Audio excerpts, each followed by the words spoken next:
Hello students, मैं Dharmveer Rao +2 class के economics subject का पहला लेक्चर आपके सामने लेके आया हूँ। इकोनॉमिक्स +2 क्लास के विद्यार्थियों के लिए, चाहे वो आर्ट है चाहे वो कॉमर्स है, बहुत ही एक महत्वपूर्ण विषय है। तो सभी बच्चे जो +2 क्लास में हैं वो इस लेक्चर को ध्यान से देखें। सभी जो बच्चे हैं उनके अगर पेरेंट्स भी अभी उनके पास फ़ोन है तो उनसे भी मेरी रिक्वेस्ट है कि जब भी आपको टाइम मिले तो ये लेक्चर जो है अपने बच्चों को ज़रूर दिखाएं। और जो हमारा यूट्यूब चैनल है उसको सब्सक्राइब कर दें, ताकि नेक्स्ट टाइम जब भी हम कोई वीडियो बनाएं, कोई भी क्लास का जो कोई भी टॉपिक है वो बनाएं, तो आपके पास एक नोटिफिकेशन आ जाए जिसके माध्यम से आप तुरंत उस चैप्टर को पढ़ सकें, आपके बच्चे उसका लाभ उठा सकें। तो स्टूडेंट्स, सबसे पहले देखिए, जैसा कि डिस्प्ले के ऊपर लिखा हुआ है, अर्थशास्त्र इकोनॉमिक्स एक इम्पोर्टेंट सब्जेक्ट है आपका, अर्थशास्त्र इकोनॉमिक्स। तो आज उसकी मैं इंट्रोडक्शन दूंगा आपको।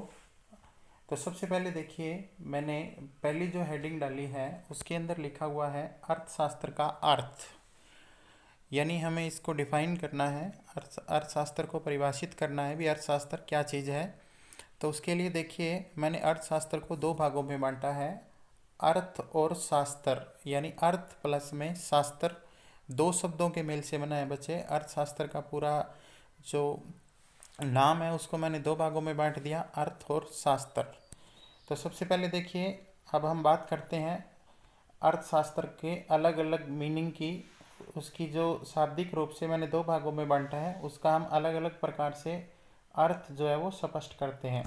तो सबसे पहले देखिए बच्चे, शास्त्र। शास्त्र का अर्थ मैंने नीचे लिख रखा है, किताब, पुस्तक, दस्तावेज, या पुराने टाइम में पांडुलिपि भी बोला करते थे।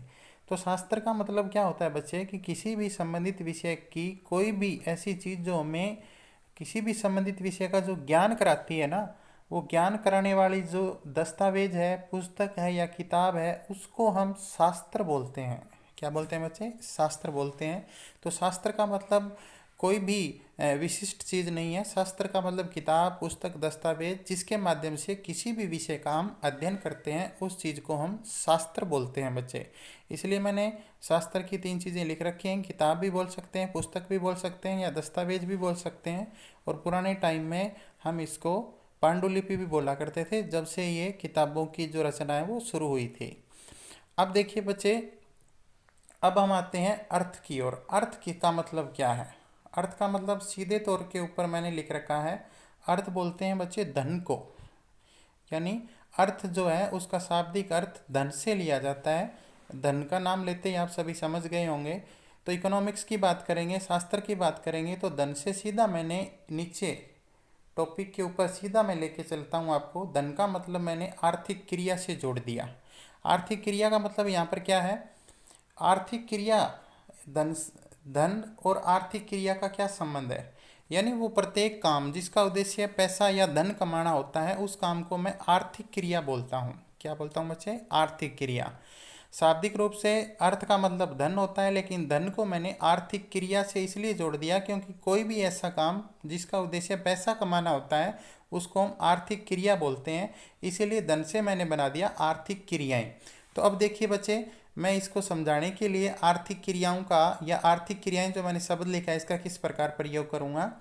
कि ऊपर मैंने आपको करवाया भी शास्त्र किसे कहते हैं, अब मैंने करवा दिया अर्थ किसे कहते हैं, और अर्थ से मैंने धन और धन से बना दी आर्थिक क्रिया।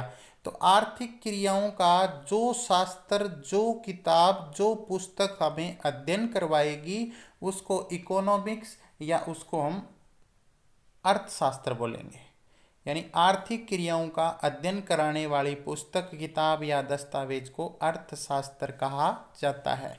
जैसा कि बच्चे मैंने पहले ही क्लियर किया कि शास्त्र का मतलब किताब होती है। किताब किसी भी चीज़ का, किसी भी संबंधित विषय का हमें अध्ययन करवाती है। और यहाँ पर अर्थशास्त्र की जब बात कर रहे हैं तो अर्थशास्त्र जो है हमें धन से जुड़ी क्रियाओं का, ऐसी किताब जो हमें धन से जुड़ी क्रियाओं का अध्ययन करवाएगी, उस किताब को हम क्या बोलते हैं बच्चे? अर्थशास्त्र बोलते हैं। अब नीचे देखिए, मैंने शाब्दिक रूप से एक परिभाषा लिख रखी है अपनी तरफ से, आर्थिक क्रियाओं का अध्ययन कराने वाला शास्त्र किताब, पुस्तक अर्थशास्त्र कहलाता है। आर्थिक क्रियाओं का, कौन सी क्रियाओं का? आर्थिक क्रियाओं का।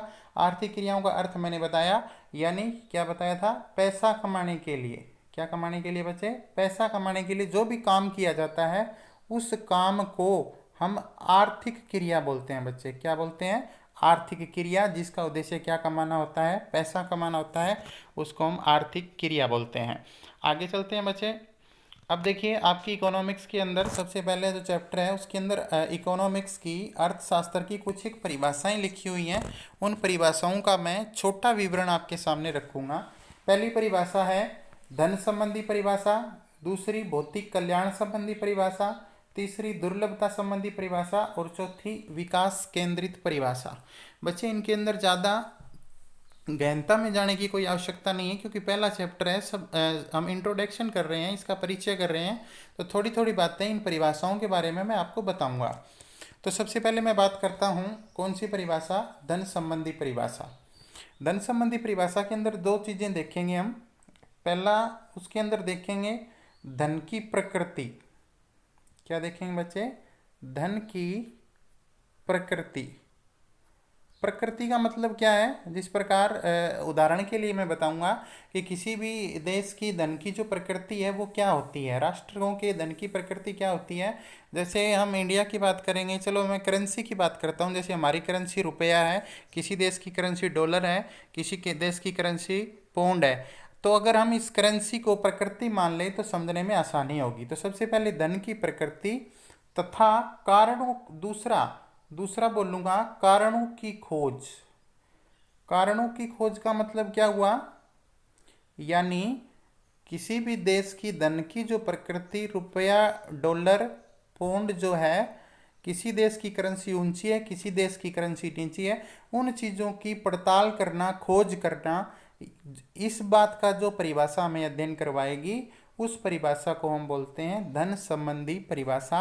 यानी विभिन्न राष्ट्रों के धन की प्रकृति और उनके कारणों की खोज, विभिन्न राष्ट्रों के धन की प्रकृति ऊंची नीची कैसी है, उनकी करेंसी ऊपर नीचे क्यों है, इसके पीछे क्या कारण है, इन चीज़ों का जो परिभाषा में अध्ययन करवाएगी उसको अर्थशास्त्र की धन संबंधी परिभाषा कहा जाता है। दूसरे नंबर पर आते हैं बच्चे। दूसरा देखिए, नंबर 2 पॉइंट दिया हुआ है भौतिक कल्याण संबंधी परिभाषा। भौतिक वस्तुएं वे वस्तुएं होती हैं बच्चे जो हमारी मूलभूत आवश्यकताओं को पूरा करती हैं। जैसे साइंस के अंदर दिया होता है कि भौतिक वस्तुएं वे होती हैं जिनको हम छू सकते हैं, हाथ लगा सकते हैं, टच कर सकते हैं। लेकिन यहाँ पर भौतिक कल्याण का मतलब वो वस्तुएं जो हमारी आवश्यकताओं को पूरा करती है। तो सांसारिक जीवन में मनुष्य द्वारा भौतिक वस्तुओं को प्राप्त करने के लिए, यानी अपना कल्याण करने के लिए, अपनी आवश्यकताओं को पूरा करने के लिए वस्तुओं को किस प्रकार प्राप्त किया जाता है, किस प्रकार आर्थिक क्रियाएं की जाती हैं, उन चीज़ों का जो परिभाषा हमें अध्ययन करवाएगी वो परिभाषा कौन सी है? भौतिक कल्याण संबंधी परिभाषा। नीचे आते हैं स्टूडेंट्स, नंबर 3 के ऊपर देखिए। तीसरी जो परिभाषा है वो दुर्लभता संबंधी परिभाषा। दुर्लभता का मतलब क्या होता है बच्चे? दुर्लभता का मतलब होता है समस्या।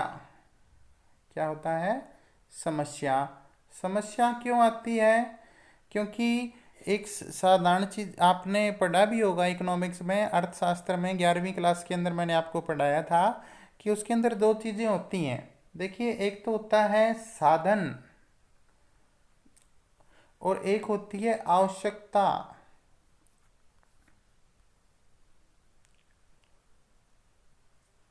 एक होता है साधन और एक होती है आवश्यकता। तो इन चीज़ों के बीच में मैंने संबंध आपको बताया होगा 11वीं क्लास में कि साधन जो होते हैं वो सीमित होते हैं और आवश्यकताएं असीमित होती हैं। यानी आवश्यकताएं निरंतर बढ़ती रहती हैं और साधन कम होते चले जाते हैं। अगर साधन कम होंगे, आवश्यकताएं बढ़ेंगी तो दुर्लभता यानी कठिनाई यानी समस्या का सामना करना पड़ेगा। और जिन समस्याएं जो आती हैं उन समस्याओं का जो परिभाषा में अध्ययन करवाएगी उसे हम बोलेंगे दुर्लभता संबंधी परिभाषा। चौथे नंबर पर देखिए बच्चे, विकास केंद्रित परिभाषा। विकास केंद्रित का मतलब क्या हुआ? केंद्र का मतलब होता है बच्चे लक्ष्य मान करके, प्रमुख मान करके। विकास का मतलब आर्थिक दृष्टि से आगे बढ़ना। किसी भी देश की सरकार द्वारा आर्थिक दृष्टि से देश को मजबूत बनाने के लिए या विकास को लक्ष्य मान करके जो आर्थिक क्रियाएं की जाती हैं उन क्रियाओं का जो परिभाषा में अध्ययन करवाएगी उस परिभाषा को हम क्या बोलेंगे बच्चे? विकास केंद्रित परिभाषा। फिर से बता रहा हूँ, 4 परिभाषाएं मैंने लिखी। धन संबंधी परिभाषा, उसके बाद में भौतिक कल्याण संबंधी परिभाषा, दुर्लभता संबंधी परिभाषा, विकास केंद्रित परिभाषा। धन संबंधी परिभाषा में राष्ट्रों की धन की प्रकृति बताया, उसके कारणों की खोज बताया। भौतिक कल्याण में अपनी आवश्यकताओं को पूरा करने के लिए भौतिक वस्तुओं को प्राप्त करने की क्रियाएं बताई। समस्याएं जो आती हैं उनको किस प्रकार समस्याओं को उजागर किया जाता है, किस प्रकार समस्याएं आती हैं, समस्याओं का अध्ययन करने वाले परिभाषा जो बताई वो दुर्लभता संबंधी परिभाषा। देश की सरकार द्वारा देश के विकास को, आर्थिक विकास को लक्ष्य मान करके की जाने वाली आर्थिक क्रियाओं का अध्ययन करने वाली परिभाषा कौन सी? विकास केंद्रित परिभाषा। अब बच्चे थोड़ा नीचे चलते हैं। देखिए, मैंने ये किताब में नहीं लिखा होगा, चैप्टर में नहीं लिखा है, लेकिन ये मैंने अपनी तरफ से